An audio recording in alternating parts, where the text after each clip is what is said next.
السلام علیکم ناظرین، علی اردو وائس چینل پر آپ کو خوش آمدید۔ موت برحق اور کائنات کی سب سے بڑی اور سب سے زیادہ تلخ حقیقت بھی یہی ہے کہ کوئی شخص خدا کی ذات پر نعوذ باللہ یقین رکھتا ہو یا نہیں، مگر وہ موت سے انکار نہیں کر سکتا۔ زندگی کو موت کی امانت اور موت کو زندگی کی علامت بھی سمجھا جاتا ہے۔ بہرحال موت ہو یا زندگی، دونوں ایک دوسرے کے لیے لازم ملزوم ٹھہرتی ہیں۔ کسی ایک کے انکار سے خود بخود دوسرے کی نفی ہو جاتی ہے۔ سال ہا سال سے موت بڑے تواتر کے ساتھ زندگی کو نگلتی چلی آ رہی ہے، اور زندگی اس بات پر خوش ہے کہ ایک دن اس موت کو بھی موت آ جائے گی۔ سگرا عرف سگی کی بھی موت اس لیے کہ وہ زندگی کی بازی ہار گئی تھی۔ اس کی موت کی خبر صبح صابر علی کے تصوت سے مجھ تک پہنچی تھی۔ ان دنوں میں ضلع گجرات کے ایک دور دراز تھانے میں تعینات تھا۔ سگی موضع سعید نگر کی رہنے والی تھی۔ گاؤں میں میرے تھانے کے حدود میں آتا تھا۔ لگ بھگ 1000 نفوس سے آباد سعید نگر میرے تھانے سے آدھے میل کے فاصلے پر مغرب میں واقع تھا۔ اس تھانے میں میری تعینات کو ابھی چند ماہ ہی ہوئے تھے۔ میں نے اطلاع کندان صابر علی کو فوری اپنے کمرے میں بلایا۔ وہ اکیلا نہیں تھا، اس کے ساتھ ایک 15-16 سال خوبرو نوجوان بھی تھا۔ میں نے رسمی دعا سلام کے بعد جب سوالیہ نظروں سے اس نوجوان کی طرف دیکھا تو صابر علی نے بتایا کہ وہ سگی کا چچا زاد ایوب ہے۔ جب وہ دونوں میرے سامنے بیٹھ چکے تو میں نے صابر علی کی طرف دیکھتے ہوئے کہا، ہاں بھائی صبح کس معاملے میں تم لوگوں کو تھانے پہنچنے پر مجبور کر دیا؟ سگی نے خودکشی کر لیا تھاندار صاحب، اس نے گھبراتے ہوئے لہجے میں بتایا۔ ہم آپ کو لینے آئے ہیں۔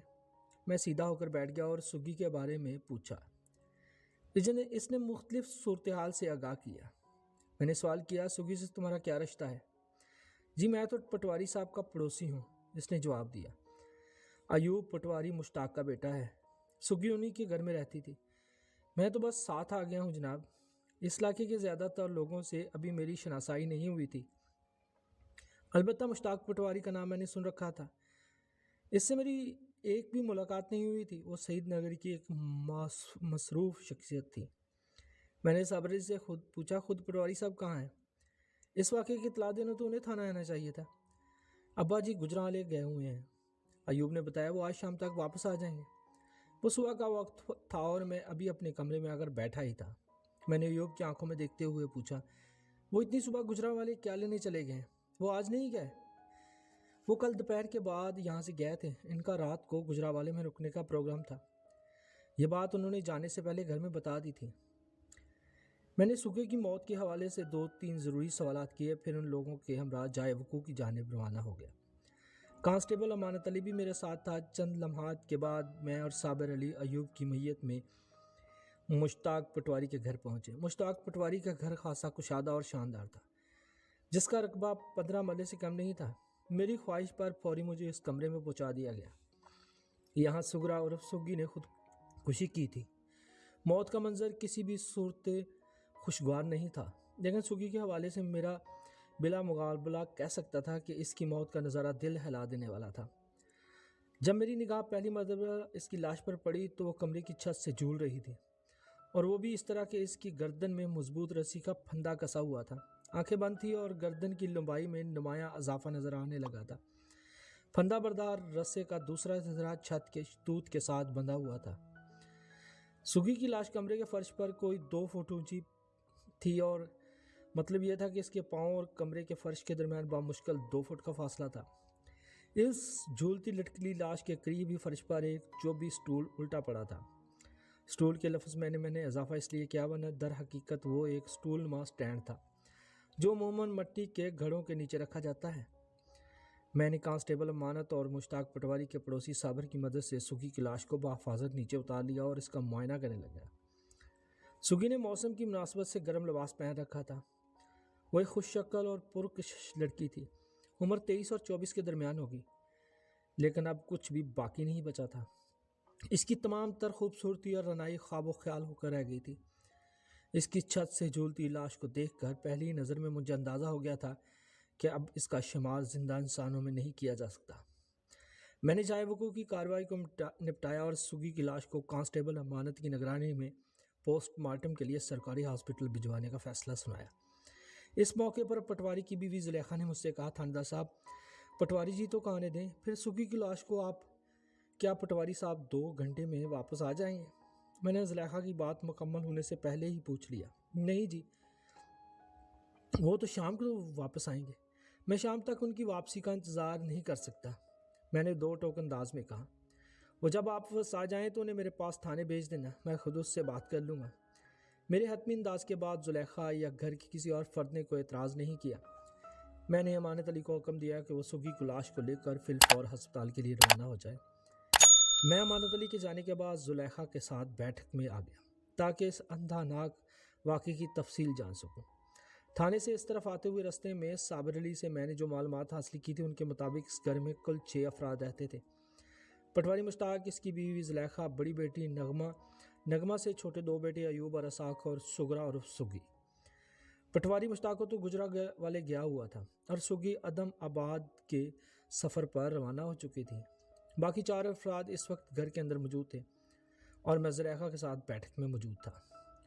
میں نے مناسب انداز میں سگی کو پیش آنے والے واقعے پر اظہار افسوس کیا، پھر گہری سنجیدگی سے بولا، زلیخا مجھے پتہ چلا ہے کہ سگی کافی عرصے سے تم لوگوں کے ساتھ رہ رہی تھی۔ جی پچھلے 5 سالوں سے، اور اس کے ماں باپ؟ کوئی 6 سال پہلے میرے جیٹھ یعنی سگی کے باپ کرمدیل کا انتقال ہو گیا تھا۔ سگی کا کوئی بھائی یا بہن نہیں تھی۔ اس کی ماں خورشیدہ بی بی نے اپنے خامد کی موت کا بڑا گہرا صدمہ لیا۔ ظاہر ہے سگی کو بھی کرمدیل کے انتقال کا دکھ تھا، لیکن خورشیدہ نے گویا اس واقعے کو اپنے اوپر طاری کر لیا تھا۔ وہ سانس سوار کرنے کے لیے تمی پر اضافہ کرتے ہوئے بولی، اس کا دماغ ٹوٹ گیا تھا۔ وہ بڑی بہکی اور پاگلوں جیسی حرکتیں کرنے لگی تھی۔ ہر گزرتے دن کے ساتھ اس کے حالات بگڑتے گئے۔ پھر ایک ایسا وقت بھی آیا کہ وہ ہوش و آواز کھو بیٹھی۔ سگی اس وقت لگ بھگ 18 سال کی تھی۔ یہ ایسی عمر ہوتی ہے کہ انسان خود کو سنبھالنے کے قابل ہو جاتا ہے، لیکن خورشیدہ کی حالت ایسی تھی کہ ان دونوں کو ان کے حال پر نہیں چھوڑ جا سکتا تھا۔ لہٰذا پٹواری جی اپنی بھابھی اور بھتیجی کو یہاں لے آئے، لیکن اس کی طرف دیکھا، خورشیدہ تو مجھے گھر میں کہیں نظر نہیں آ رہی، کیا وہ کہیں گئی ہوئی ہے؟ وہ بہت پہلے چلی گئی تھی، وہ ایک بوجھل سانس خارج کرتے ہوئے بولے۔ پٹواری جی نے اپنے گھر لانے کے بعد حکیم سے بڑی توجہ کے ساتھ اس کا علاج کروایا، لیکن 1.5 سال کے علاج کے بعد بھی اسے کوئی فائدہ نہیں ہوا، بلکہ میں تو کہوں گی کہ علاج جیسے جیسے آگے بڑھتا گیا اس کی دماغی حالت مزید بگڑتی چلی گئی۔ آخر دنوں میں تو اسے باقاعدہ دورے پڑنے لگے، گردن مڑ جاتی، ہاتھ پاؤں ٹیڑھے ہو جاتے اور منہ سے جھاگ بہنے لگتی۔ کئی بار تو اس کی زبان دانتوں تلے دب کر لہو لہان ہو گئی۔ لیکن زلیخا، میں نے اس کی آنکھوں میں دیکھتے ہوئے پوچھا، تم نے ابھی تک مجھے یہ نہیں بتایا کہ خورشیدہ بہت پہلے کہاں چلی گئی؟ میں کیا بتاؤں جی، وہ بڑے عجیب سے انداز میں بولی، یہ بات تو کوئی بھی نہیں جانتا ہو کہ وہ کہاں غائب ہوگی۔ وہ اپنے پاگل پن میں گھر سے باہر تو نکل ہی جایا کرتی تھی، لیکن اپنی گلی کے اندر ہی رہتی تھی۔ ہم لوگ اسے پکڑ کر واپس لے آتے، لیکن ایک دن وہ ایسی غائب ہوئی کہ پھر کبھی پلٹ کر نہیں آ سکی۔ بڑے افسوسناک انداز میں وہ بات ختم کر کے خاموش ہوئی تو میں نے پوچھا، کیا آپ لوگوں نے خورشیدہ کو ڈھونڈنے کی کوشش نہیں کی؟ بہت کوشش کی تھانیدار صاحب، وہ ایک ٹھنڈی سانس خارج کرتے ہوئے بولی۔ سعید نگر کیا، ہم نے پورے گجرات اور اس کے گاؤں دیہات چھان مارے، پٹواری جی نے کسی رشتہ دار یا جاننے والے کا گھر نہیں چھوڑا، لیکن یہ تمام تر تلاش بیکار ثابت ہوئی۔ خورشیدہ کا کہیں پتہ نہیں چلا، آج تک یہ راز ہی ہے کہ آخر وہ کہاں گئی۔ ہم تو یہ بھی نہیں جانتے کہ وہ اب اس دنیا میں باقی بھی ہے یا نہیں۔ بڑے معنی خیز انداز میں اس جملہ ادھورا چھوڑ کر وہ خاموش ہو گئی۔ خورشیدہ کی گمشدگی ہوئے معاملے پر تو ہم بعد میں بات کریں گے، میں نے گہری سنجیدگی سے کہا۔ فی الحال تم مجھے یہ بتاؤ کہ سگی نے کیوں خودکشی کی؟ میں اس بارے میں کچھ نہیں جانتی تھانیدار صاحب۔ رات کو تو وہ اچھی خاصی اپنے کمرے میں سوئی تھی، صبح جب ہم نے دیکھا تو وہ چھت سے لٹکی ہوئی تھی۔ میں تو خود حیران ہوں کہ اس کو ہوا کیا ہے۔ کیا سگی اس کمرے میں اکیلی ہی رہتی تھی؟ جی ہم نے یہ کمرہ سگی اور خورشیدہ کو دے دیا تھا، وہ دونوں ماں بیٹی اسی کمرے میں رہا کرتی تھی۔ پھر جب خورشیدہ اچانک غائب ہو گئی تو اس کے بعد سے کمرہ سگی کے استعمال میں آ گیا۔ زلیخا، تم نے تھوڑی دیر پہلے مجھے بتایا تھا کہ پچھلی رات کو سگی ٹھیک ٹھاک اپنے کمرے میں سونے کے لیے گئی تھی، لیکن صبح جو کچھ دیکھنے کو ملا وہ بالکل مختلف تھا۔ اس سے تمہاری سمجھ میں کیا آتا ہے؟ میری تو مت ماری گئی ہے تھانیدار صاحب، وہ اپنی پیشانی پر ہاتھ مارتے ہوئے بولی۔ وہ سمجھ میں نہیں آ رہا کہ سگی نے ایسی خطرناک حرکت کیوں کی۔ زلیخا، ماشاءاللہ تم سیانی بیانی ہو، میں نے ٹھہرے ہوئے لہجے میں کہا۔ اتنا تو تم سمجھ ہی سکتی ہو کہ انسان خواہ اپنی جان نہیں لیتا، کوئی بہت بڑی مصیبت ہی انسان کو اپنی جان کا دشمن بنا لیتی ہے۔ جب کسی شخص کے زندہ رہنا ممکن نہ ہو تو وہ خودکشی کا راستہ اختیار کرتا ہے۔ یہ تو آپ بالکل ٹھیک کہہ رہے ہیں جناب. میں بھی اس سبب کا پتہ لگانے کی کوشش کروں گی جس نے سکی کو خودکشی کرنے پر مجبور کیا. میں نے ایک ایک لفظ پر زور دیتے ہوئے کہا. ثواب کے بارے میں کیا کہوں جی؟ وہ الجھن زدہ انداز میں بولی. مجھے تو یہ پاگل پن ہی لگتا ہے. پاگل پن؟ میں نے چونک کر اس کی طرف دیکھا. مطلب یہ کہ وہ وضاحت کرتے ہوئے بولی. انسان بیٹھے بٹھائے اپنی جان سے کھیل جائے تو اسے پاگل پن ہی تو کہیں گے. ویسے ایک بات پر غور کرنا بھی ضروری ہے. کون سی بات؟ میں کچھ عرصے یہ محسوس کر رہی تھی کہ سکی کی دماغی حالت ٹھیک نہیں. وہ بہت کھوئی کھوئی رہنے لگی تھی. بعض اوقات الٹی سیدھی باتیں بھی کر جاتی تھی. اس کی حالت کو دیکھ کر کبھی کبھی تو مجھے ڈر لگنے لگتا تھا. اس نے بات دوری چھوڑ کر جھرجھری لی. آپ کو میں نے بتایا نا سگی کی ماں خورشیدہ کی دماغی کیفیت کیا رہی تھی. سگی کی حالت کو دیکھ کر بعض اوقات مجھے ڈر لگتا تھا کہ کہیں وہ بھی اپنی ماں کی طرح پاگل نہ ہو جائے. اس لیے میں نے تھوڑی دیر پہلے آپ سے کہا کہ وہ سانس ہموار کرنے کے لیے رکی. پھر اپنی بات مکمل کرتے ہوئے بولی. سگی نے پاگل پن میں چھت سے لٹک کر اپنی جان دے دی. میں چند لمحہ کے لیے گہری سوچ میں ڈوب گیا. پھر کہا اس بات کا پتہ تو میں چلا ہی لوں گا کہ اس نے کون سے پاگل پن کے ہاتھوں مجبور ہو کر خود کو موت کے حوالے کیا. تم فی الحال مجھے یہ بتاؤ کہ گزشتہ رات اس کا کمرہ کس سے کوئی جھگڑا وغیرہ یا تلخ کلامی تو نہیں ہوئی تھی؟ اس بات کا تو سوال ہی نہیں پیدا ہوتا جناب. لوگ اس کا بڑا خیال رکھتے تھے. ہم سب نغمہ، ایوب اور اسحاق تو اسے اپنی صغیر بہن سمجھتے تھے. ان چاروں کا کبھی آپس میں کسی بات پر کوئی اختلافات نہیں ہوا تھا. وہ چند لمحے کے لیے خاموش ہوئی. پھر اضافہ کرتے ہوئے بولی. مجھے یقین ہے خودکشی کرنے والے فیصلے میں سراسر اس کی اپنی مرضی شامل ہے. سمجھ میں نہیں آ رہا کہ اس نے ایسے سنگین قدم کیوں اٹھایا. اس گھر میں تو اسے کسی قسم کی کوئی تکلیف نہیں تھی. پوسٹ مارٹم کی رپورٹ اس حقیقت کو کھول دے گی کہ سگی نے کس اندرونی یا بیرونی تکلیف کے لیے اپنی جان دی. میں نے ایک لفظ پر زور دیتے ہوئے کہا. تو تم اس معاملے میں اور کچھ جانتی ہو تو بتاؤ. نہیں جی. پٹواری جی کب گجرانوالے گئے تھے؟ وہ کل دوپہر کے بعد یہاں سے گئے تھے. آج رات تک وہ واپس آ جائیں گے. میں گھر کے دوسرے افراد سے بھی پوچھ گچھ کرنا چاہتا ہوں. میں نے زلیخا کی آنکھوں میں دیکھتے ہوئے کہا. خاص طور پر تمہاری بیٹی نغمہ سے. مجھے پتہ چلا تھا کہ نغمہ کی عمر 20 سال تھی. اس بات کے کبھی امکانات تھے نغمہ سگی اور اس کے داخلی معاملات کے بارے میں سب سے زیادہ جانتی ہوگی. میں ان کو بھیجتی ہوں جی. یہ کہتے ہوئے زلیخا بیٹھک سے نکل کر صحن کے اندر چلی گئی. زلیخا کے بڑے بیٹے ایوب سے میں مل چکا تھا. وہ اپنے پڑوسی صابر کے ساتھ اس واقعے کی اطلاع دینے تھانے آیا تھا. اس سے چھوٹا اسحاق تھا جس کی عمر 12 کے قریب تھی. میں نے ان تینوں سے گھما پھرا کر مختلف سوالات کیے لیکن ایسی کوئی بات سامنے نہ آ سکی جو سگی کی خودکشی پر کسی زاویے سے روشنی ڈال سکے. میں تھوڑی دیر کے بعد یہ کہتے ہوئے زلیخا کے گھر سے نکل آیا. پٹواری جی جب گجرانوالے سے واپس آئیں تو انہیں میرے پاس تھانے بھیج دینا. باقی معلومات میں ان سے حاصل کر لوں گا. اس نے میری ہدایت پر عمل کرنے کا یقین دلایا اور میں واپسی کے لیے چل پڑا. اس واقعے نے مجھے دل گرفتہ کر دیا. پتہ نہیں کیوں رہ کر مجھے خیال آ رہا تھا کہ سگی کی موت کسی جنونی کیفیت یا فوری فیصلے کا نتیجہ ہرگز نہیں ہو سکتی. میں پٹواری مشتاق کے گھر سے نکلا تو باہر گلی میں بھی لگ بھگ نصف درجن افراد کھڑے تھے. میں نے ان سے بھی ہلکی پھلکی پوچھ گچھ کی لیکن وہ لوگ میری معلومات میں خاطر خواہ اضافہ نہیں کر سکے. میں صابر علی کے ساتھ قدم اٹھاتے ہوئے تھانے کی جانب بڑھنے لگا. صابر کی عمر 30 کے آس پاس تھی. وہ چونکہ پٹواری کا پڑوسی تھا لہذا اس سے سوالات کرنا خاصا فائدہ مند ثابت ہو سکتا تھا. میں نے سرسری انداز میں پوچھا. تم پٹواری سے ایک پڑوسی ہو اور کب سے ہو؟ میں تو جناب اس گھر میں 15-20 سال سے رہ رہا ہوں. یہ پوچھے کہ پٹواری جی کب سے میرے پڑوس میں آباد ہوئے؟ کیا مطلب صابر؟ میں نے چونک کر اس کی طرف دیکھا. کیا تم یہ کہنا چاہتے ہو کہ پٹواری پہلے کہیں اور رہتا تھا؟ جی ہاں یہ حقیقت ہے. اس نے ہاں میں گردن ہلائی.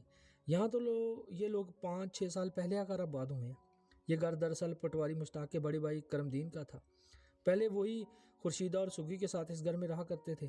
اس کے انتقال کے بعد یہ تبدیلی آئی تھی. تم یہ کہنا چاہ رہے ہو کہ پٹواری مشتاق نے بڑے بھائی کی موت کے بعد اس کے گھر میں ڈیرے ڈال دیا تھا؟ میں نے چپتے ہوئے لہجے میں پوچھا. بجائے اس کے کہ وہ اپنی بھتیجی اور بھابھی کو اپنے گھر لے جاتا وہ اپنا گھر چھوڑ کر بیوی بچوں کے ساتھ یہاں رہائش پذیر ہو گیا. جی ہاں بالکل ایسا ہی تھا. اس نے سر کو ہاں میں جنبش دی. پٹواری جی کا اپنا گھر بہت چھوٹا تھا. وہاں یہ سب لوگ ایک ساتھ نہیں رہ سکتے تھے. لہٰذا بیوہ بھابھی اور یتیم بھتیجی کی ہمدردی میں پٹواری جی ادھر ہی آگے بسے. ہمدردی؟ میں نے طنزیہ انداز میں کہا. وہ میرے اس تبصرے پر کچھ نہیں بولا. ہم ایک ساتھ چلتے ہوئے تھانے کے قریب پہنچ گئے. میں نے تھانے کی چار دیواری کے پاس رک کر اسے پوچھا. صابر میں تم سے اس خودکشی کے سبب کے بارے میں جاننا چاہتا ہوں۔ کیا تم مجھے بتا سکتے ہو کہ سگی ایسا سنگین اقدام اٹھانے پر کیوں مجبور ہوئی؟ نہیں جناب، مجھے اس بارے میں کوئی اندازہ نہیں۔ وہ بے بسی سے مجھے دیکھنے لگا۔ اندازہ نہیں تو اندازہ لگانے کی کوشش کرو، میں نے ایک ایک لفظ پر زور دیتے ہوئے کہا۔ تم ان کے پڑوسی ہو، میں اندر کے حالات جاننا چاہتا ہوں۔ تم میری بات سمجھ رہے ہو نا؟ میری پرسرار اور انتہائی سنجیدہ انداز کو دیکھتے ہوئے وہ گمبھیر لہجے میں بولا، جی سمجھ رہا ہوں تھانے دار صاحب، اس کام کے پیچھے میں رضیہ کو لگاتا ہوں۔ یہ رضیہ کون ہے؟ رضیہ میری بیوی ہے جناب، اس نے جواب دیا۔ وہ کھوج کھرا لگانے والے کاموں کے بڑی ماہر ہے۔ بس تو پھر ٹھیک ہے، میں نے ایک گہری سانس خارج کرتے ہوئے کہا۔ تم اپنی بیوی کو اس مشن پر لگا دو اور جیسے ہی کوئی خاص بات پتہ چلے تم فوری میرے پاس آ جانا، لیکن ہاتھ پاؤں بچا کر، میں نے کہا، اور یہ بات تم اپنی بیوی کو اچھی طرح سمجھا دینا۔ جی ٹھیک ہے۔ اس روز میں تھانے میں بیٹھا سگی کی خودکشی کے بارے میں ہی سوچتا رہا۔ میں نے اپنے پیشہ ورانہ زندگی میں خودکشی کی بہت سی وارداتیں دیکھی تھی، لیکن سگی والے معاملے میں مجھے کچھ عجیب سا محسوس ہوا تھا۔ یہ عجیب کیا تھا، میں اسے کوئی نام دینے کی پوزیشن میں نہیں تھا۔ صابر علی کی فراہم کردہ معلومات نے میرے ذہن میں تہلکہ مچا رکھا تھا۔ اس نے مجھے بتایا تھا کہ پٹواری مشتاق پہلے سعید نگر کے ایک چھوٹے سے گھر میں رہتا تھا۔ بڑے بھائی کے انتقال کے بعد وہ بیوی بچوں سمیت یہاں پر اس گھر میں آ گیا۔ ظاہر ہے، جیسے کہ صابر علی کی باتوں سے ظاہر ہوتا تھا کہ یہ عجیب و غریب نقل مکانی پٹواری نے اپنی بیوہ بھابھی اور یتیم بھتیجی کی ہمدردی میں کی تھی، لیکن میرا ذہن اس نوعیت کے ہمدردی کو قبول کرنے کے لیے قطعی تیار نہیں تھا۔ مجھے تو پٹواری کے اس عمل کے پیچھے کسی گہری سازش کی جھلک دکھائی دے رہی تھی۔ میں کسی ممکنہ سازش کو بے نقاب کرنے کے لیے بے چین تھا۔ مشکل یہ تھی کہ اس کہانی کے دو بڑے کردار اب منظر عام پر نہیں رہے تھے۔ سگی کی پاگل ماں خورشیدہ 3 سال پہلے کہیں غائب ہو گئی تھی، اور سگی بھی اب عدم آباد کے جانب روانہ ہو چکی تھی۔ ایک پارٹی تو سرے سے غیر حاضر تھی۔ مجھے جو کچھ بھی معلوم کرنا تھا وہ دوسری پارٹی سے معلوم کرنا تھا، اور وہ بھی مجھے اپنے طریقے سے معلوم کرنا تھا۔ اس کام کے آغاز کے طور پر میں نے صابر علی کو ایک اہم ذمہ داری سونپ دی تھی۔ اسے اپنی بیوی رضیہ کی مدد سے دیوار کی دوسری جانب کا احوال جاننا تھا۔ دوپہر کے بعد کانسٹیبل امانت علی واپس آ گیا۔ میں نے امانت علی کو سگی کی لاش کے ساتھ سرکاری اسپتال بھیجا تھا، اور میرے سامنے بیٹھا تو میں نے سوالیہ نظروں سے اس کی طرف دیکھا۔ ملک صاحب، میں نے سگی کی لاش کو ہسپتال پہنچا دیا۔ وہ میری نگاہوں کو مفہوم کو سمیٹے ہوئے بولا۔ ابتدائی رپورٹ کل شام تک یا پھر پرسوں صبح تک مل جائے گی۔ میں نے گہری سانس خارج کی، پھر اس کی آنکھوں میں دیکھتے ہوئے بولا، امانت تم تو مقامی ہو نا؟ جی ملک صاحب، وہاں میں سارے لاتے ہوئے بولا، ہم لوگ پچھلی 3 پیڑھیوں سے ادھر سعید نگر میں ہی رہ رہے ہیں، میرے پردادا کے زمانے سے۔ پھر تو تمہیں یہاں کے لوگوں اور ان کے حالات سے پوری طرح واقفیت ہوگی۔ جی بالکل۔ کس کے بارے میں کیا جاننا چاہتے ہیں آپ؟ فی الحال تو میری تمام تر توجہ سگرا اور سگی پر لگی ہوئی ہیں، میں نے گہری سنجیدگی سے کہا۔ مجھے پتہ چلا کہ اپنے باپ کے انتقال کے بعد سگی اس کی ماں خورشیدہ پٹواری مشتاق کے ساتھ رہنے لگی تھی، اور وہ بھی اسی طرح کہ پٹواری اپنے بال بچوں سمیت انہی کے گھر میں مقیم ہو گیا۔ جی ہاں، یہ حقیقت ہے۔ کانسٹیبل امانت علی نے مجھے جو کچھ بتایا اس کا خلاصہ صابر علی کی زبانی پہلے ہی مجھ تک پہنچ چکا تھا۔ یہ تفصیلی واقعات ضرور تھے، لیکن اس میں کوئی نئی اور چکا دینے والی بات نہیں تھی۔ وہ اپنی بات مکمل کر کے خاموش ہوا تو میں نے چپتے ہوئے لہجے میں پوچھا، پٹواری مشتاق کی یہ ہمدردی بڑی عجیب نہیں ہے؟ بہت عجیب ہے جناب، وہ آنکھیں گھماتے ہوئے بولا۔ اس کی حرکت پر تو بڑی بڑی باتیں بھی بنی تھی۔ کسی قسم کی باتیں؟ میں نے چونکتے ہوئے لہجے میں پوچھا۔ یہی کہ وہ ہچکچاتے ہوئے لہجے میں بولا، اکثر لوگوں کو یہ کہتے ہوئے سنا گیا پٹواری مشتاق نے بہت بڑے اور لمبا ہاتھ مارا ہے۔ لمبا ہاتھ مارا ہے؟ میں نے سوالیہ نظروں سے اس کی طرف دیکھا۔ جناب، بات یہ ہے کہ پٹواری جی کے پاس پہلے ایک چھوٹا گھر تھا، وہ وضاحت کرتے ہوئے بولا۔ بڑے بھائی کے انتقال کے بعد وہ اپنی بیوی اور بچوں کے ساتھ ان کے گھر میں آ کر بس گیا۔ اپنا چھوٹا گھر کچھ دنوں کے بعد اس نے فروخت کر دیا۔ اس موقع پر لوگوں نے کہا کہ پٹواری کو اپنی بیوہ بھابھی یا یتیم بھتیجے سے کوئی ہمدردی ہے نہ ہی دلچسپی، بلکہ تو وہ اس بڑے مکان پر قابض ہونے کے لیے یہ جذباتی ڈرامہ کر رہا ہے۔ پھر اپنی بات مکمل کرتے ہوئے بولا، پھر جب خورشیدہ اپنا توازن کھو بیٹھی اور کچھ عرصے کے بعد گھر سے غائب ہوگی تو مکان کا اور لوگوں کا شک یقین میں بدلنے لگا۔ بعض لوگوں نے تو یہاں تک بھی کہہ دیا کہ خورشیدہ کی اس ذہنی کیفیت کا ذمہ دار بھی پٹواری ہی ہے، اور سگی بھی یہ بات جان گئی۔ کانسٹیبل اپنی بات مکمل کر کے خاموش ہوا تو میں گہری سوچ میں ڈوب گیا۔ اس نے جس اہم نقطے کی جانب اشارہ کیا تھا وہ پہلے سے میرے ذہن میں موجود تھا۔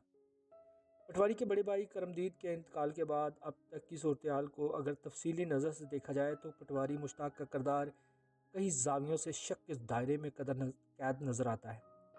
میں انہی نکات پر غور کر رہا تھا کہ امانت علی کی آواز میری سماعت سے ٹکرائی۔ ملک صاحب، 25 ایکڑ زمین اور وہ بھی نہری، ایک بہت بڑا سوالیہ نشان ہے۔ یہ کیا قصہ ہے امانت علی؟ کرمدید کی 25 ایکڑ اراضی تھی، امانت علی وضاحت کرتے ہوئے بولا۔ جب پٹواری مشتاق اپنی بیوی بچوں کے ساتھ رہنے کے لیے خورشیدہ اور سگرا کے پاس آیا تو 25 ایکڑ زمین بھی پٹواری کے استعمال بلکہ پٹواری کے قبضے میں آ گئی۔ پچھلے 5-6 سالوں سے وہی اس زمین کی کاشتکاری کے معاملات دیکھ رہا ہے، اس لیے تو لوگ اس اندازے میں سوچ رہے ہیں ملک صاحب۔ خورشیدہ کے پاگل پن اور پھر گمشدگی کے بعد تو مکان اور زمین کچھ زیادہ ہی پٹواری کے قبضے میں چلا گئی تھی۔ اب سگی کی المناک موت کے بعد تو ہر چیز کا مالک و مختار صرف اور صرف پٹواری ہے۔ سگی کی موت کے ذکر پر میرے ذہن میں روشنی کا ایک جھونکا ہوا ہے۔ کافی دیر سے میری سوچ ایک انعام سے الجھن کا شکار تھی۔ میں نے چونک کر امانت علی کی جانب دیکھا اور پوچھا، جب ہم نے سگی کی لاش کو پھندے سے نکال کر چارپائی پر لٹکایا تھا تو تم نے کوئی خاص بات نوٹ کی تھی؟ کیسی بات؟ میں نے وضاحت کرتے ہوئے اپنے شک کی تصدیق کی خاطر پوچھ لیا۔ جب ہم نے سگی کو پھانسی پر لٹکا ہوا دیکھا تھا تو پھندے کی باعث اس کی گردن کی لمبائی میں غیر معمولی اضافہ ہو گیا تھا۔ ایسا تو ہوتا ہے جناب، جب کوئی شخص پھانسی لگا کر خودکشی کرتا ہے تو لٹکنے کی وجہ سے اس کی گردن لمبی ہو جاتی ہے اور اس تناؤ یا کھچاؤ کی وجہ سے اس کی آنکھیں بھی حلق سے باہر آ جاتی ہیں۔ میں نے ایک ایک لفظ پر زور دیتے ہوئے کہا، ایسا ہوتا ہے جناب؟ بالکل ہوتا ہے، وہ تائیدی انداز میں گردن ہلاتے ہوئے بولا۔ دم گھٹنے کے بعد جب بھی کسی شخص کی موت واقع ہوتی ہے تو اس کی آنکھیں ضرور باہر نکل آتی ہیں، لیکن سگی کے ساتھ تو ایسا کچھ نہیں ہوا۔ آپ ٹھیک کہہ رہے ہیں ملک صاحب، اس کی آنکھیں تو بند تھی جیسے گہری نیند سوئی ہوئی ہے۔ اس کا مطلب سمجھتے ہو؟ میں نے سنسناتے ہوئے لہجے میں پوچھا۔ جواب دینے کے بجائے وہ منتظر نظروں سے مجھے دیکھنے لگا۔ میں نے کہا، حقیقت کا پردہ تو پوسٹ مارٹم کی رپورٹ پر ہی چاک ہوگا، مگر میں بڑے وقت سے ہاتھ کہہ سکتا ہوں کہ سگی کو پھانسی کے بعد پھندا نہیں دیا گیا۔ پھر وہ حیرانی سے خودکشی اور منہ کھول کر میری طرف دیکھنے لگا۔ مجھے یقین ہے سگی کی موت پھانسی کے پھندے تک پہنچنے سے پہلے ہی واقع ہو چکی تھی۔ میں نے سوچ میں ڈوبے ہوئے لہجے میں کہا، مردہ سگی کو پھانسی کے پھندے سے لٹکار کر یہ تاثر دینے کی کوشش کی گئی کہ اس نے خودکشی کی ہے، پھر تو یہ سیدھا سیدھا قتل ہوا نا؟ ہاں، حالات اور واقعات تو اسی جانب اشارہ کر رہے ہیں۔ پوسٹ مارٹم کی رپورٹ صورتحال کی وضاحت کر دے گی، لیکن سگی کی جان کا دشمن کون ہو سکتا ہے؟ تمہارا اندازہ کیا کہتا ہے امانت؟ جواب دینے کی بجائے میں نے الٹا اس سے سوال کر ڈالا۔ جناب، سیدھی سی بات ہے، میرا دھیان تو مشتاق پٹواری کی طرف جا رہا ہے۔ وہ گہری سنجیدگی سے بولا۔ پٹواری کا پچھلا ریکارڈ بھی خاصا مشکوک ہے۔ اپنے بھائی کی زمینیں اور مکان پر قبضہ کوئی ڈکی چھپی بات نہیں۔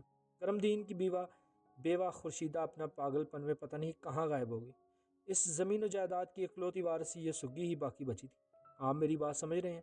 بڑی اچھی طرح سمجھ رہا ہوں امانت علی، میں نے ٹھہرے ہوئے لہجے میں کہا۔ تم نے بڑے منفی انداز میں صورتحال کا تجزیہ کیا، لیکن مشتاق پٹواری تو کل دوپہر کو ہی گجرانوالہ چلا گیا تھا اور سگی گزشتہ رات ٹھیک ٹھاک اپنے کمرے میں سوئی تھی۔ پٹواری کو سگی کی موت کے ساتھ نتی کرنا تھوڑا دشوار محسوس ہو رہا ہے۔ میں نے آخری جملہ اس مقصد کے تحت ادا کیا تھا کہ اگر امانت علی کے ذہن میں کوئی خاص بات ہو تو فوری اس کی زبان پر آ جائے، لیکن مجھے اپنے مقصد میں خاطر خواہ کامیابی حاصل نہ ہو سکی۔ وہ عام سے لہجے میں بولا، یہ معاملہ پٹواری مشتاق کی واپسی پر ہی سلجھایا جا سکتا ہے ملک صاحب، تمہارا کیا خیال ہے؟ میں نے اس کی آنکھوں میں دیکھتے ہوئے سوال کیا۔ ہم جب پٹواری سے پوچھیں گے کہ کیا سگی کو اس نے ٹھکانے لگایا تو وہ فوری تسلیم کر لے گا؟ یہ اس کا کارنامہ ہے؟ نہیں جناب، ایسا کبھی نہیں ہوگا۔ طریقے اور سلیقے سے تفتیش کر کے اس کی زبان سے اگلوایا جا سکتا ہے۔ وہ تو آج شام تک گجرانوالہ سے واپس آ جائے گا، لیکن ہم اس کے انتظار میں شام کا انتظار نہیں کر سکتے۔ تفتیش تو ابھی اور اسی وقت شروع ہوگی۔ اور ایک گہری سانس لی، پھر اضافہ کرتے ہوئے کہا، اور تفتیش کا آغاز تم کرو گے امانت؟ وہ چونک کر مجھے دیکھنے لگا۔ میں؟ ہاں تم، میں نے ایک لفظ پر زور دیتے ہوئے کہا۔ تم سعید نگر ہی کے رہنے والے ہو نا، لہٰذا تمہارے لیے کوئی مشکل نہیں ہوگی۔ تم نے اپنے تئیں یہ جاننے کی کوشش کرو کہ ان دونوں مشتاق پٹواری کے گھر کے اندر کیا حالات چل رہے ہیں، خصوصاً سگی کے حوالے سے۔ آپ بے فکر ہو جائیں ملک صاحب، بڑے عزم سے بولا۔ میں اچھی طرح سمجھ گیا ہوں مجھے کیا کرنا ہے۔ شاباش، آئندہ 20 منٹ تک میں کانسٹیبل امانت علی کو سگی کی موت اور پٹواری مشتاق کے ملوث ہونے کے حوالے سے مختلف نوعیت کی ہدایت دیتا رہا۔ میرے ذہن کو صبح سے جو نکتہ پریشان کیے ہوئے تھا وہ اب ابھر کر سامنے آ چکا تھا۔ جب بھی میری سرگرمیاں بھی خاصا تیز ہو گئی۔ آج کے مقابلے میں ہمارے زمانے میں تفتیش کی سہولیات نہ ہونے کے برابر ہوا کرتی تھی۔ ہم لوگ پوچھ گچھ کے روایتی طریقے پر ہی انحصار کیا کرتے تھے، اور حیرت انگیز بات یہ تھی کہ کامیابی کا تناسب ہمارے زمانے میں آج کی نسبت کہیں زیادہ ہوا کرتا تھا۔ مجرم تک رسائی حاصل کرنے کے سلسلے میں فنگر پرنٹس بھی ایک کلیدی کردار ادا کرتے ہیں۔ ہمارے دور میں فنگر پرنٹس کا رواج بھی عام نہیں ہوا کرتا تھا۔ اگر کوئی تفتیشی افسر اس جانب توجہ دیتا بھی تھا تو عدالت اس کی محنت کو کوئی خاص اہمیت نہیں دیتی تھی۔ سگی کی حیرتناک موت کا عقیدہ حل کرنے کے لیے اگر فنگر پرنٹس کا سہارا لیا جاتا تو بہت سے سنسنی خیز انکشافات ہو سکتے تھے۔ رات میں تھانے سے اٹھنے ہی والا تھا کہ پتہ چلا پٹواری مشتاق مجھ سے ملنے آیا ہے۔ میں نے فوری اسے اپنے کمرے میں بلایا۔ پٹواری کی عمر 55 کے قریب ہوگی۔ پریشانی اس کے چہرے سے عیاں تھی۔ میں نے اسے اپنی میز کی دوسری جانب رکھی کرسی پر بیٹھنے کے لیے کہا۔ بیٹھنے سے پہلے اس نے مجھ سے پوچھا، تھاندار صاحب، یہ سب کیسے ہو گیا؟ یہ سب سے اس کی مراد سگی کی المناک موت تھی۔ میں نے گہری سنجیدگی سے کہا، پٹواری، یہ سوال تو مجھے آپ سے پوچھنا چاہیے۔ سگی آپ کے ساتھ رہتی تھی؟ میں تو کل دوپہر میں اسے چنگی بھلی چھوڑ کر گھر گیا تھا، وہ غمزدہ لہجے میں بولا۔ آج واپس آیا ہوں تو یہاں کی صورتحال ہی بدلی ہوئی ہے۔ آپ سگی کی موت کے حوالے سے کیا کہیں گے؟ میں کیا کہوں جی، میری تو کچھ سمجھ میں نہیں آ رہا۔ بیچاری بڑی نیک لڑکی تھی، پتہ نہیں اس کے دماغ میں خودکشی کا خیال کیوں آیا۔ آپ بھی یہی سمجھ رہے ہیں کہ سگی نے خودکشی کی ہے؟ میں نے اس کی آنکھوں میں دیکھتے ہوئے سوال کیا۔ جی ہاں، مجھے زلیخا نے یہی بتایا تھا۔ زلیخا نے بتایا اور آپ نے یقین کر لیا؟ میرے لہجے میں طنز کی آمیزش تھی۔ جناب، آپ کو پتہ ہے میں تو کل سے گجراوالا گیا ہوا تھا، وہ وضاحت کرتے ہوئے بولا۔ میں نے خود اپنی آنکھوں سے تو کچھ بھی نہیں دیکھا۔ زلیخا نے مجھے بتایا کہ سگی نے چھت سے لٹک کر جان دے دی۔ میں بدستور خیز انداز میں اس سے گھورتا چلا گیا۔ وہ جذباتی ہوتے ہوئے بولا، جناب آپ مجھے ایسا کیوں دیکھ رہے ہیں؟ کیا آپ یہ سوچ رہے ہیں کہ سگی نے خودکشی نہیں کی؟ میں جس انداز میں سوچ رہا ہوں اس کی کل وضاحت تو پوسٹ مارٹم کی رپورٹ آنے پر ہی ہو جائے گا۔ میں نے پٹواری کو ٹٹولتے ہوئے لہجے میں پوچھا، سگی کی زندگی میں ایسا کون سا دکھ تھا، اسے کون سی پریشانی تھی جس کے ہاتھ مجبور ہو کر اس نے چھت سے لٹک کر اپنی جان دے دی؟ یہی بات تو میری سمجھ میں نہیں آ رہی ملک صاحب، وہ سخت الجھن کے عالم میں بولا۔ ٹھیک ہے، میں نے گہری سنجیدگی سے کہا، جو بات آپ کی سمجھ میں نہیں آ رہی اسے ہم پوسٹ مارٹم رپورٹ کی روشنی میں دیکھنے اور سمجھنے کی کوشش کریں گے۔ وہ زبان سے کچھ نہیں بولا، پریشان نظروں سے مجھے دیکھتا چلا گیا۔ میں نے پوچھا، آپ کل کتنے بجے سعید نگر سے گجرانوالا کے لیے روانہ ہوئے تھے؟ دوپہر کا کھانا کھا کر میں گھر سے نکلا تھا، اس وقت 2 بجے تھے۔ گجرانوالا آپ کس کے پاس گئے تھے؟ ملک امین کے پاس۔ لگتا ہے ملک امین کے ساتھ آپ کی خاصا گہری دوستی ہے، اس لیے آپ نے پچھلی رات اور آج کا دن بیشتر حصہ اس کے ساتھ گزارا۔ آپ بالکل ٹھیک کہہ رہے ہیں جناب، وہ تائیدی انداز میں گردن ہلاتے ہوئے بولا۔ میں نے پٹواری مشتاق سے 2-4 ادھر ادھر کی باتیں کی، پھر گفتگو کا رخ ایک خاص جانب موڑ دی۔ اس رخ پر اس کے بڑے بھائی کرمدید کا انتقال تھا۔ اس کی باوج خورشیدہ کا پاگل پن اور بعد از اس کی گمشدگی، اس کا اپنا مکان بیچ کر بھائی کے بڑے مکان میں ڈیرا ڈال دینا، کرمدید کی 25 ایکڑ اراضی کو اپنے تصرف میں لینا اور سگی کی اچانک خودکشی سے تمام موضوعات شامل تھے۔ پٹواری نے نہایت تحمل اور توجہ سے میری بات سنی اور میرے ہر سوال کا جواب ایسے پہرے میں دیا جس سے اس کی انسانی دوستی، اخلاص اور محبت ہمدردی جھلکتی تھی۔ اس نے یہ تمام تر قربانیاں اپنی بھتیجی اور بھاوج کی بھلائی اور بہتری کے لیے دیے تھے۔ میں نے اس تصویر کا دوسرا رخ دکھا کر لوگوں کی اس کے بارے میں مخصوص رائے سے آگاہ کیا تو اس کا چہرہ غصے سے سرخ ہو گیا۔ خاصا برہمی سے بولا، ایسی باتیں میں بھی نہیں سنی ہیں، لیکن یہ باتیں بنانے والے گیدڑ کی طرح پیٹ پیچھے زہر اگلتے ہیں۔ کوئی مرد کا بچہ سامنے آ کر مجھ سے سوال نہیں کرتا، آپ چھپ کر بولنے والوں کی زبان تو نہیں پکڑ سکتے نا؟ وہ جذباتی لہجے میں بولا، اگر میں چاہتا تو کرمدین کی 25 ایکڑ اراضی کو چپ چاپ اپنے نام منتقل کر لیتا۔ ایک پٹواری کے لیے یہ بہت آسان کام تھا۔ یہی کام میں مکان کے سلسلے میں بھی کر سکتا تھا، لیکن میں نے کسی لالچی یا سازش کے تحت خورشیدہ اور سگی کی ذمہ داری نہیں اٹھائی تھی۔ میرے دل میں ان کے لیے سچی ہمدردی تھی۔ آپ چاہے تو مکان اور زمین کے کاغذات چیک کر سکتے ہیں۔ اس کی ضرورت نہیں پٹواری، مجھے آپ کی بات پر پورا بھروسہ ہے۔ لوگوں کو تو باتیں بنانے کی سوا کچھ آتا نہیں۔ وہ بس خفگی میں بولا، کوئی اچھی کرے تو انہیں تکلیف، کوئی برا کرے تو انہیں پریشانی۔ کرم دین کی وفات کے بعد میں نے خورشیدہ اور سگی کے لیے جو کچھ بھی کیا، اس میں میری نیک نیتی اور خلوص شامل تھا۔ میرا اللہ میری نیت اور دل کے حال کو جانتا ہے۔ مجھے لوگوں کی باتوں اور ان کے خیالات کی کبھی پرواہ نہیں تھی اور نہ ہی اب کوئی پرواہ ہے۔ میں نے مزید چند سوالات کے بعد اس سے کہا، پٹواری آپ جانتے ہیں کہ میں اس علاقے کا تھانہ انچارج ہوں۔ میرے تھانے کے حدود میں ایک جوان اور کنواری لڑکی نے خودکشی کی ہے، لہٰذا یہ تحقیق اور تفتیش میرے فرائض کا حصہ ہے۔ مجھے امید ہے اس سلسلے میں آپ مجھ سے بھرپور تعاون کریں گے۔ میں ہر قسم کے تعاون کے لیے تیار ہوں ملک صاحب، وہ بڑے جوش سے بولا۔ آپ حکم کریں بس مجھے